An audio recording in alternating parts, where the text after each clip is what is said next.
இப்போ வாழைக்காயை வந்து அவிக்கிறதுக்கு தண்ணி கொதிக்க வைக்க போகிறோம்.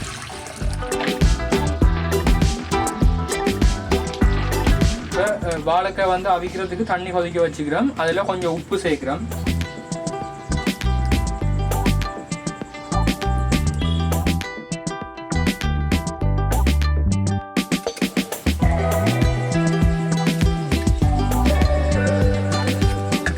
வாழைக்காய் வந்து ரெண்டாக்கிட்டு அப்படியே தோலோட போட்டு அவிச்சோம்னாலே ஓகே. அடுத்தது தண்ணி கொதிக்க வைக்கல ஏன் உப்பு போட்டு கொதிச்சினாங்கன்னா வாழைக்காயில் இருக்கிற காயருக்காக வேண்டி தான் உப்பு போட்டுனாங்க. தண்ணி நல்லா கொதிச்சுட்டு இப்போ வெட்டி வச்சுருக்கிற வாழைக்காயை அதுக்குள்ளே போட்டு அவிய விடுவோம்.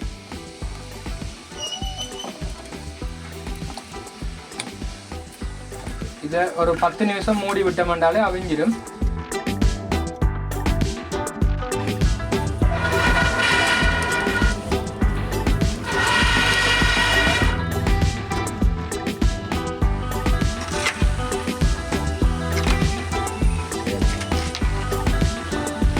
உப்பு போடாமல் அவிய விட்டால் இந்த வெள்ளத்தன்மை எல்லாம் இருக்காது, எல்லாமே கயறு ஊறி கருத்துடும்.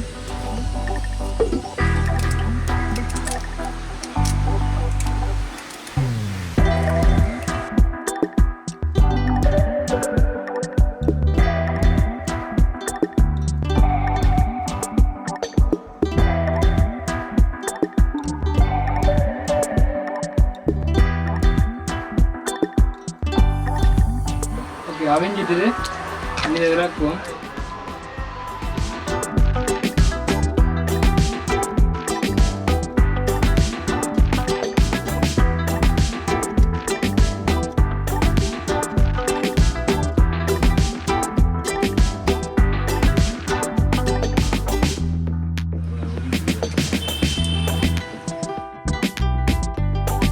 அவிச்சு தோலெல்லாம் முறிச்ச வாழைக்காயை வந்து இப்போ மசிக்கிறோம். மசிச்சு தான் சம்பல் செய்ய போகிறோம். நல்லா அவிஞ்சிட்டேன்டா வடிவாக மசியும்.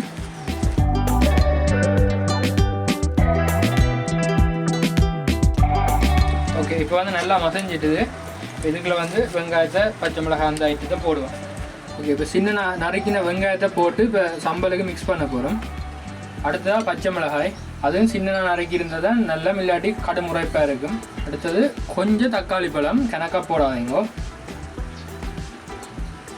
கொஞ்சமாக தக்காளி பழம் போட்டால் காணும். கருவேப்பிலையை வந்து 2ஆக பிச்சுட்டு அப்படியே போட்டிங்கன்னா ஓகே, வெட்டி போட தேவையில்லை. இப்போ எல்லாத்தையும் சேர்த்து மிக்ஸ் பண்ண போகிறோம். அதுக்கு முதல் கொஞ்சம் உப்பும் கொஞ்சம் மிளகு தூளும் போட போகிறோம். இப்போ எல்லாத்தையும் சேர்த்து திருப்பி ஒருக்கா மசிக்க போகிறோம். ஆக வந்து வாழைக்காய் வந்து இறுக்கமாக இருந்தால் கொஞ்சம் தண்ணி விடுவோம்.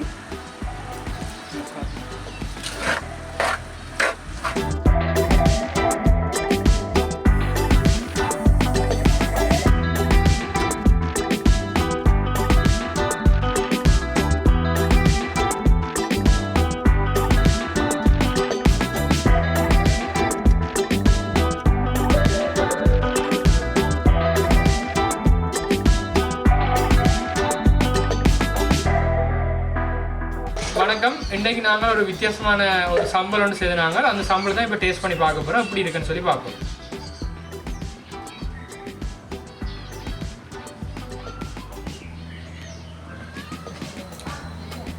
இந்த சம்பல் வந்து சோறுக்கு, சைவ சாப்பாட்டில் சோறுக்கு இருந்ததுன்னா சட்டப்படி இருக்கும்.